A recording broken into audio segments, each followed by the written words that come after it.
on a à peine fêté les 50 abonnés qu'on est déjà arrivé aux 200. Pas le temps de niaiser. Donc dans cette vidéo bilan des 30 vidéos en 30 jours, eh bien je vous explique qu'est-ce que j'ai prévu pour la suite et je vais faire quand même un retour sur tous les commentaires positifs que vous m'avez laissés sur presque toutes mes vidéos. Donc bilan, je pensais honnêtement que ça allait être plus dur que ça. En fait, ce qui est incroyable, c'est que la tâche paraît plus dure qu'elle ne l'est réellement.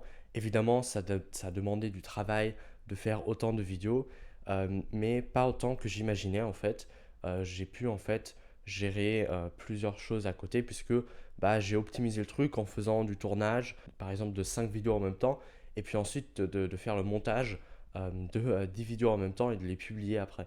En fait, ça confirme un peu la loi de Laborit, je crois que c'est la loi de Laborit, qui dit tout simplement que plus on a de temps pour faire une tâche, eh bien, on va étendre le temps qu'on a en fait pour faire cette tâche. Alors que si on a un délai court pour faire une tâche, eh bien, on va le faire dans ce délai court. Je ne sais pas si je me suis bien exprimé, mais vous avez compris l'idée. Si on se met des deadlines qui sont entre guillemets exigeantes, eh bien, finalement, on n'aura pas le choix en fait. Donc c'est exactement ce que s'est passé pour les 30 jours en 30 vidéos. Donc je pense vraiment que c'est cette loi spécifique qui m'a aidé pour atteindre l'objectif en fait de faire les 30 vidéos. Alors hier, il n'y a pas eu de vidéo.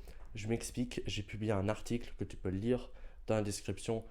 Tout simplement un article sur mon blog que j'ai créé aussi en parallèle qui s'appelle apprendreefficacement.com. Pour l'instant, il n'y a qu'un seul article. C'est un article qui participe en fait à l'événement d'Olivier Roland Interblog du coup de 2022. Et voilà, si vous voulez aller lire l'article, il est dans la description. Il parle de comment appliquer ces bonnes résolutions. Pour l'instant, sur le blog, il y aura quelques articles exclusifs, mais je ne vais pas me le mentir, je vais aussi retranscrire des vidéos qui ont bien marché pour les mettre en article de blog. C'est tout à fait légitime. Bon, évidemment, je ne vais pas le retranscrire moi-même. J'ai trouvé un moyen de transformer l'audio en texte, tout simplement en utilisant un câble virtuel, mais ce n'est pas le sujet. Si vous voulez savoir comment j'ai fait, je vous répondrai dans les commentaires. Bon, le futur de cette chaîne, il va être simple. Donc, je vous mets un cercle à l'écran pour tout vous expliquer.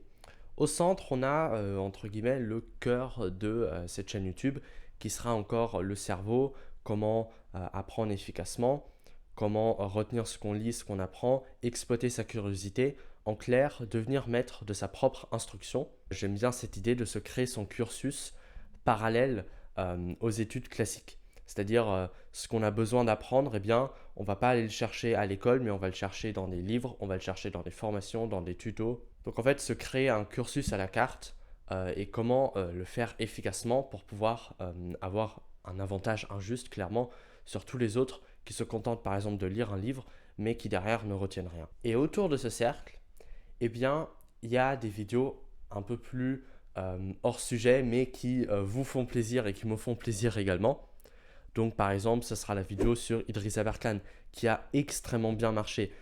D'ailleurs, presque tous mes nouveaux abonnés viennent de cette vidéo qui a à l'heure où je tourne, je crois 5500 vues. Enfin, c'est complètement délirant et elle continue à faire des vues en fait. Ça, c'est incroyable. Mais aussi des vidéos comme par exemple celle sur les jeux vidéo ou sur Ludovica Einaudi, etc. En fait. J'ai pas envie de me limiter sur cette chaîne YouTube.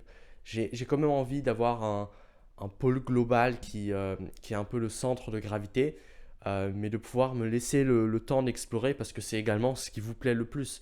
Donc pourquoi s'en priver tout simplement. Et puis si je vois que j'ai fait le tour de la question, eh bien je continuerai à explorer encore d'autres sujets en faisant en sorte évidemment que ça vous intéresse.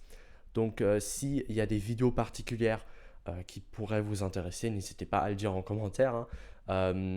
Voilà, moi je suis preneur pour tout, même si j'ai déjà trop d'idées de vidéos à faire. En fait, j'utilise quand même Notion, même si je l'ai critiqué beaucoup de fois, tout simplement pour faire une liste d'idées de vidéos qui me viennent en tête. Et justement, j'ai plus de 100 idées de vidéos.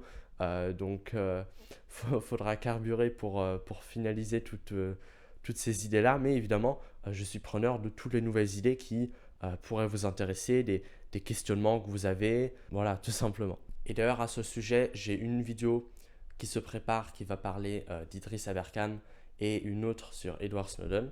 Donc restez abonnés pour ne pas rater ça. Et sinon, j'en ai pas tellement parlé, mais j'ai quand même créé un e-book pour vous permettre d'apprendre efficacement. Alors je vais peut-être refaire la couverture que je vous mets là, qui est assez moche, hein, on va pas se le mentir. Bon, il y a beaucoup de pixels voilà, je vais essayer de la refaire, mais le contenu de l'e-book va quand même être intéressant puisque on va parler de techniques pour apprendre efficacement, comment taguer ses notes, etc. Comment je les classe. Évidemment, il y a les tutos Obsidian, mais l'e-book est complémentaire à cela. Donc, si vous voulez télécharger l'e-book, c'est dans la description. J'ai eu quelques retours positifs, donc allez voir ça. Et j'ai également un coaching gratuit en même temps du livre. Si par exemple vous avez une question spécifique, eh bien, on se fait un appel Zoom ou autre, hein, et je vais tout simplement pouvoir répondre à vos questionnements. Alors, comment je vais faire pour le rythme de publication? À partir de maintenant, je ne vais pas publier tous les jours. Je vais sûrement refaire un défi 30 jours vidéo ou même 60 vidéos du coup en 2 mois durant l'été. Mais pour l'instant, c'est clairement pas l'objectif principal. J'ai vraiment envie d'avoir des vidéos qui sont encore de meilleure qualité, de pouvoir perfectionner tout ça. C'est pour ça que je vais aller dans un rythme de publication de 2 vidéos par semaine, sauf la semaine prochaine où il n'y aura qu'une vidéo qui sera publiée, mais j'ai une interview prévue. Donc c'est pour ça aussi que je ne peux pas directement gérer tout ça. Mais du coup, bien sûr, à partir du coup de la semaine prochaine, il y aura 2 vidéos chaque semaine. Que dire de plus que merci. Merci, on est de plus en plus nombreux. J'ai aussi des formations de prévues, notamment sur Obsidian. Restez connectés pour voir ça. À plus.